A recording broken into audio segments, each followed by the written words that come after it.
Ok, vamos a recordar un poco. En el video anterior vimos que el liberalismo clásico había revolucionado el pensamiento de la edad moderna, abriendo paso a la edad contemporánea. Desde los comienzos del liberalismo, en el siglo XVII hasta el XIX, las sociedades se fueron adaptando a estos nuevos principios liberales clásicos, como la igualdad ante la ley, la separación de poderes, la tolerancia religiosa, la libertad negativa, el libre mercado, etc. Y además vimos el surgimiento de las primeras constituciones. Todo muy bien. En el último cuarto del siglo XIX, nuestro mundo seguía cambiando. De las nuevas sociedades capitalistas surgieron las primeras grandes corporaciones. Esta nueva realidad, con ciudades industrializadas y masificadas, iba viento en popa. El modelo del libre mercado lo había conseguido.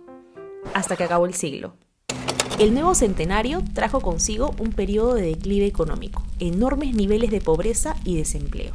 Estamos hablando de la famosa Gran Depresión o crisis financiera de 1929, que alcanzó niveles mundiales y se prolongó durante toda la década de 1930, hasta antes de la Segunda Guerra Mundial. Este acontecimiento generó incertidumbre en muchas personas que empezaron a cuestionarse principalmente dos cosas. La primera, la eficacia de la asignación de recursos en el modelo de libre mercado, y dos, el papel del individuo en la sociedad. ¿Esto qué quiere decir? Pues que empezó a perder fuerza la idea liberal de que el individuo podía lograr la posición que quisiese solo con su esfuerzo y su trabajo. Es ahí cuando algunos liberales vieron que su sistema podía desmoronarse si no existía una igualdad de oportunidades real.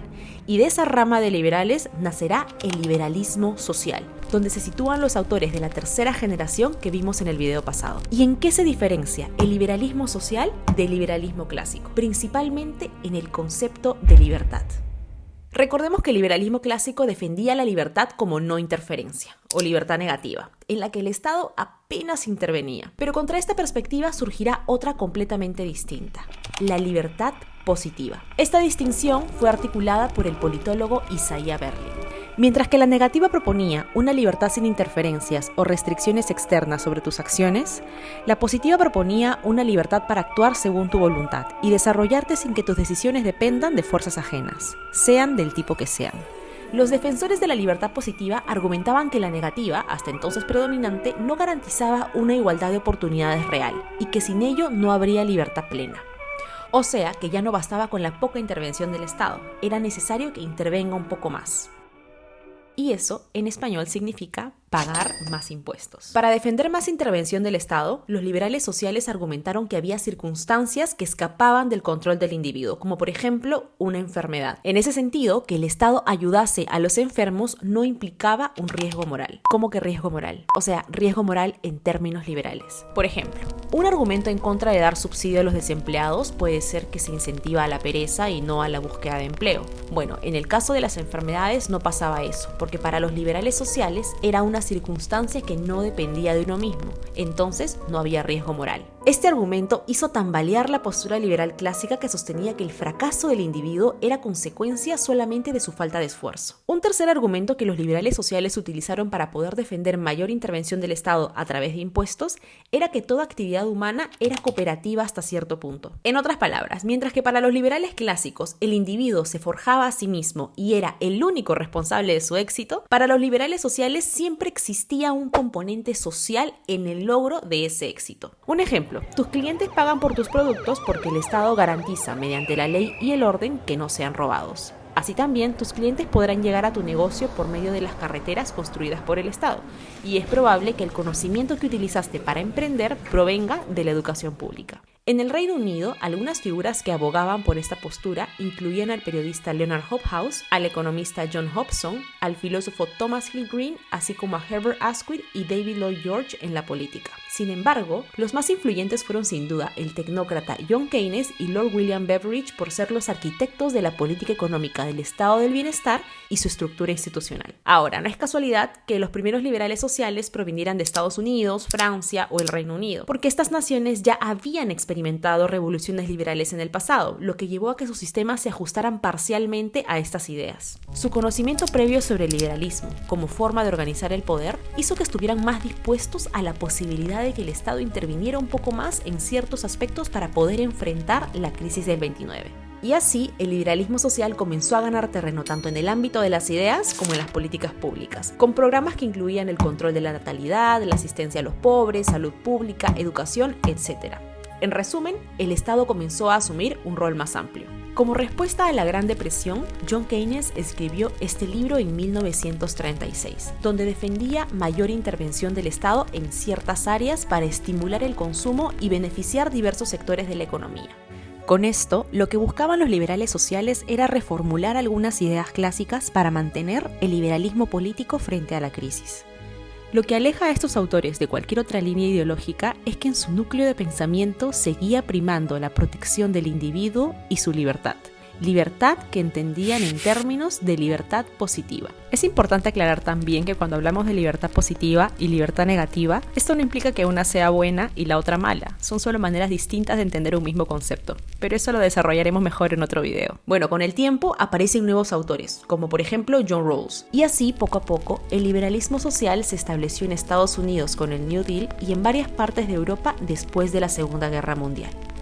Este periodo fue conocido como la Edad de Oro del Estado del Bienestar, que duró hasta la década de los 70.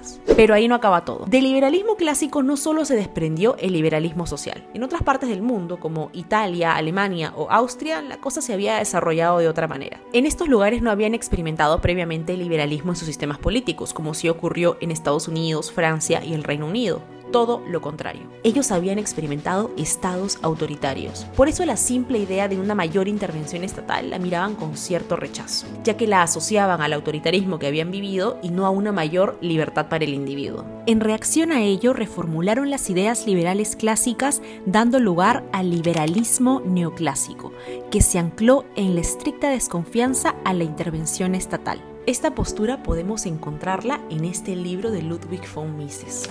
Hoy los principios de esta filosofía del liberalismo del siglo XIX están casi olvidados. En la Europa continental solo unos pocos lo recuerdan. En Inglaterra, el término liberal se utiliza principalmente para designar un programa que solo en detalles difiere del totalitarismo de los socialistas. En Estados Unidos, liberal significa hoy un conjunto de ideas y postulados políticos que en todos los aspectos son opuestos a todo lo que el liberalismo significó para las generaciones anteriores. Este extracto de von Mises muestra que para los liberales neoclásicos la propuesta del liberalismo social representaba un retroceso en las libertades y que solo difería del totalitarismo socialista en pequeños detalles. Von Mises y Friedrich Hayek fueron dos autores destacados de esta rama liberal y pertenecieron a la denominada Escuela Austriaca. Hayek, por su parte, escribió el famoso libro Camino de Servidumbre, donde advertía que la planificación centralizada de la economía podía desembocar en una tiranía autoritaria. De hecho, hay un libro muy interesante llamado Keynes versus Hayek, donde puedes ver cómo estos dos economistas de la rama liberal, social y neoclásica defienden enfoques opuestos sobre cómo restablecer el equilibrio económico tras la crisis del 29, justamente lo que hemos estado hablando. Bueno, durante la Edad de Oro del Estado del Bienestar, las ideas del liberalismo neoclásico tuvieron un público muy reducido, pero crecieron exponencialmente en la década de los 80, tras la crisis del petróleo y el declive de las políticas de Keynes. Y de la escuela austriaca emergieron algunos intelectuales que hoy se denominarán libertarios, pero no hay que confundirnos. En términos simples, la escuela austriaca se centra en entender cómo funcionan los fenómenos económicos, pero sin juzgar si estos son buenos o son malos. El libertarismo, por otro lado, se enfoca en proponer normas de convivencia, objetivos sociales y beneficios que pueden lograrse a través de la actividad económica. Es decir, la escuela austriaca se encarga de entender y el libertarismo se encarga de proponer cómo deberían ser las cosas en la sociedad. Pero a pesar de que utilicen metodologías diferentes, se relacionan estrechamente en diversos puntos. Esa es la razón por la que muchos miembros de la escuela austriaca tendían a ser libertarios en lo político. Ok, pero ser liberal ¿es igual a ser libertario? Todo es cuestión de matices. De más está decir que uno emana del otro. El liberalismo clásico es el pensamiento madre. Por eso comparten un mismo núcleo, que es la defensa del individuo y su libertad. Pero a partir de ahí hay algunas diferencias. Veámoslo de esta manera y a modo de resumen. El liberalismo clásico de la Ilustración sentó ciertas bases que con el paso del tiempo fueron variando en su intento de adaptarse a los contextos y a los retos que les planteaba su época. Todas estas variantes comparten un objetivo común, que es la defensa de la libertad individual, pero discrepan en la forma de lograr ese objetivo. Por eso, dependiendo de la variante y del autor, se priorizarán ciertos principios liberales sobre otros, y en distinto grado. El papel del Estado será uno de los mayores puntos de alejamiento de estas ramificaciones liberales. Mientras que unos lo ven como un medio para maximizar la libertad individual, otros lo ven como una amenaza y abogarán por una participación mínima o nula.